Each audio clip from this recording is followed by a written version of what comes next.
foi inaugurada às 5h30 da tarde a primeira estação de televisão da América do Sul. TV Tupi Difusora, Canal 3 de São Paulo, hoje Canal 4. O Bispo Auxiliar de São Paulo, Dom Paulo Rolim Loureiro, deu a bênção nos equipamentos que os artistas tinham ido buscar em Santos em caravana meses antes. O fundador, jornalista Assis Chateaubriand, fez um discurso. E a madrinha da cerimônia, poetisa Rosalina Coelho Lisboa, leu uma oração que começava: a televisão, essa criança desconhecida entre nós. Olá, eu sou Fábio Costa e esse é mais um TBT da televisão do Observatório da Televisão. Nesta semana, no dia 18 de setembro, a TV brasileira completa 68 anos. E, ao longo desses quase 70 anos, ocorreram muitas mudanças na relação dos telespectadores com o veículo e, é claro, na própria televisão, tanto em aspectos artísticos quanto técnicos. Desde aquela primeira transmissão que contou com vários improvisos e toda a experiência dos profissionais que já vinham do rádio e implantaram a TV Tupi aqui em São Paulo, que nos seus primeiros 10 anos foi sintonizada no canal 3 e apenas em 1960 passou ao 4, ao contrário do que muita gente pensa e até propaga em registros por aí,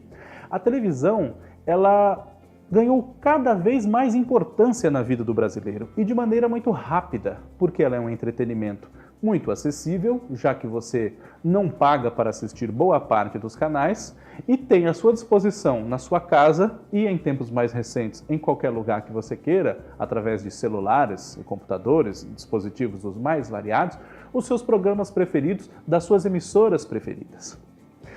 Ao longo de todos esses anos, a televisão brasileira passou por uma mudança de mentalidade, no sentido de que, no início, os programas eram direcionados a uma classe mais abastada, até porque era quem podia comprar os aparelhos receptores, né? E só ao longo das décadas seguintes foi que o povo, mesmo que se endividasse em crediários muito longos, conseguisse comprar aparelhos de TV, ainda em branco e preto. O advento do videotape, o fim das maiores improvisações, já que você poderia regravar erros e, mesmo que o programa não estivesse errado, mas melhorar o desempenho daqueles que participavam dele, as cores, as transmissões em rede nacional, melhorias de alcance de transmissão via satélite, as transformações tecnológicas também da parte dos aparelhos de TV em casa e não só na transmissão, fizeram com que a televisão passasse por modificações também de temática para atender às novas possibilidades que se apresentaram no decorrer do tempo. As novelas, que antes tinham delays de vários dias entre uma cidade e outra, já que não havia transmissão em rede, os programas que tinham mais de uma versão a depender da praça da emissora, que tinha várias emissoras no mesmo conglomerado, mas não formavam uma rede, tudo isso hoje, para muita gente, pode parecer até ficção, invenção, mas já aconteceu. A televisão brasileira hoje é uma das mais assistidas em todo o mundo. E não só graças às novelas, que se popularizaram desde os anos 70, inclusive em países muito fechados, mas porque nós aqui no Brasil fazemos uma televisão muito apaixonada. E é essa paixão dos profissionais de televisão que leva à nossa paixão enquanto espectadores. No Brasil hoje, existem cerca de 140 milhões de aparelhos de televisão. Isso em cerca de 70 milhões de residências, de acordo com os critérios do Instituto Brasileiro de Geografia e Estatística, o IBGE, em dados mais recentes. Apenas esses poucos dados demonstram que a televisão não está nem um pouco perto da morte, como muita gente propaga, desde que a internet se popularizou e também outras formas de nós assistirmos aos nossos programas preferidos. O que acontece é que muita gente não para pensar que o Netflix, o YouTube e outras formas de assistir séries, novelas, jornalismo também são televisão. apenas não nos prendendo mais a horários, a grades de programação e a determinados locais onde tínhamos as famílias reunidas para assistir aos jogos de futebol, às novelas ou ao Jornal Nacional, para ficar num único exemplo. Então, nesses 68 anos, uma grande forma de homenagear a televisão brasileira, além de relembrar grandes figuras, programas e atrações de gêneros variados, é exaltá-la, no sentido de que, por mais que haja tropeços, equívocos, nem sempre com retratações em seguida, especialmente no jornalismo que comete excessos de cunho ideológico ou empresarial, independente da emissora,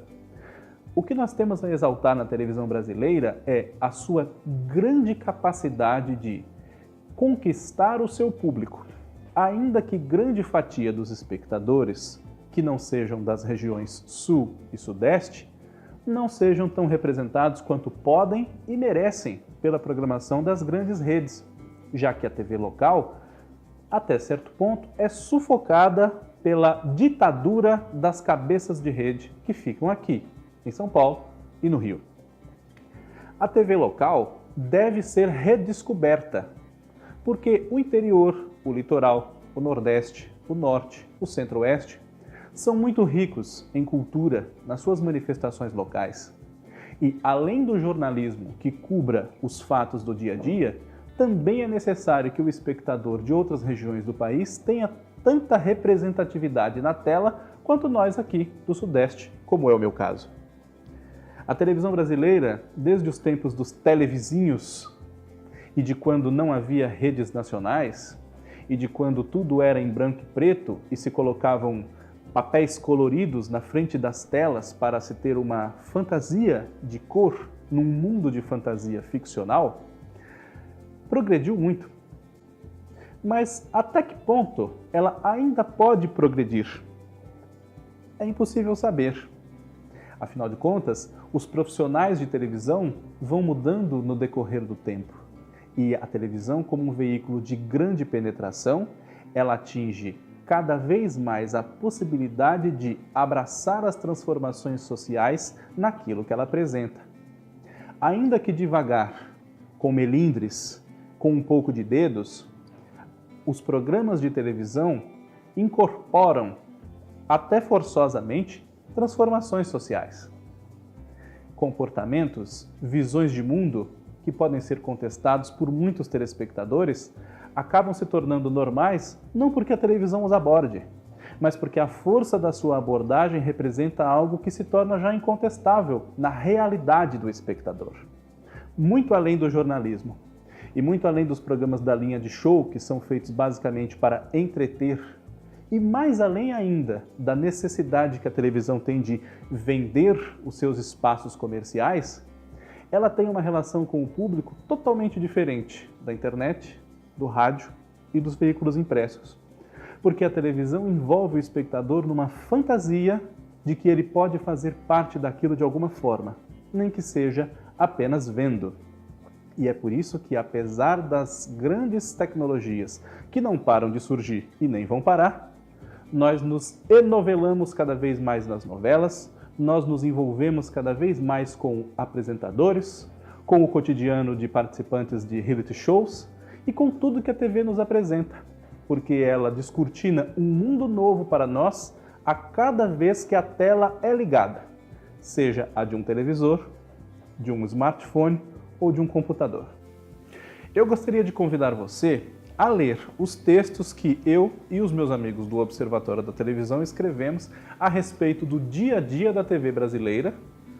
de ontem e de hoje, com críticas, notícias, análises e destaques da programação de todas as emissoras no Observatório da Televisão. E também a você que se interessa por telenovela, eu escrevi este livro aqui, que é o Novela, a Obra Aberta e Seus Problemas, que trata do dia a dia do autor de novela e de como várias histórias foram criadas ou modificadas em razão de diversas dificuldades. Caso você se interesse por esse tema, que é um dos pilares da televisão não só brasileira, mas de todos os países onde novela é um gênero importante na programação, convido você a ler esse meu livro. Muito obrigado a todos e até a próxima semana com mais um TBT da televisão, do Observatório da Televisão.